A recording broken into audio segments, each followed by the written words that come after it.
It was a cold winter evening in New York City. Snowflakes danced under the streetlights, and the air was filled with the faint sound of Christmas music.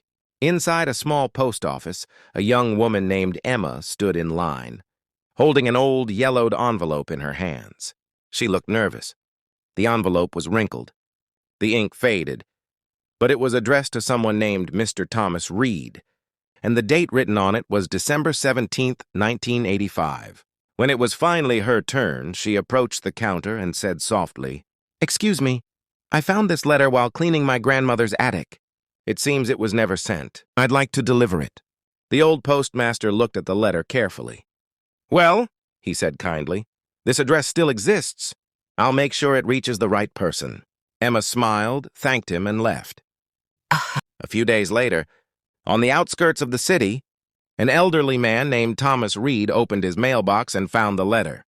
His hands trembled as he read the sender's name, Margaret Brown. He whispered to himself, "Margaret." Tears filled his eyes. He hadn't heard that name in over 40 years. He slowly opened the envelope and began to read. "Dear Thomas, I don't know if this letter will ever reach you, but I wanted to say I'm sorry.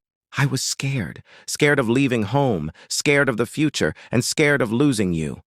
You deserved honesty, but I gave you silence. If fate ever allows, I hope you can forgive me. Always. Margaret."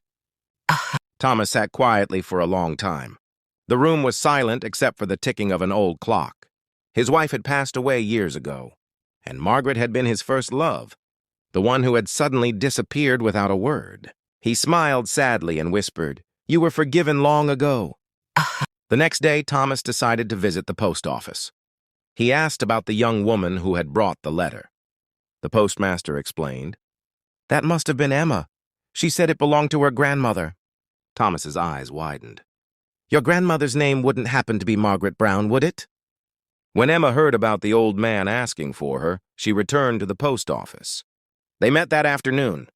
As soon as she saw him, she felt something warm, a sense of connection she couldn't explain. Thomas smiled gently and said, "Your grandmother was very special.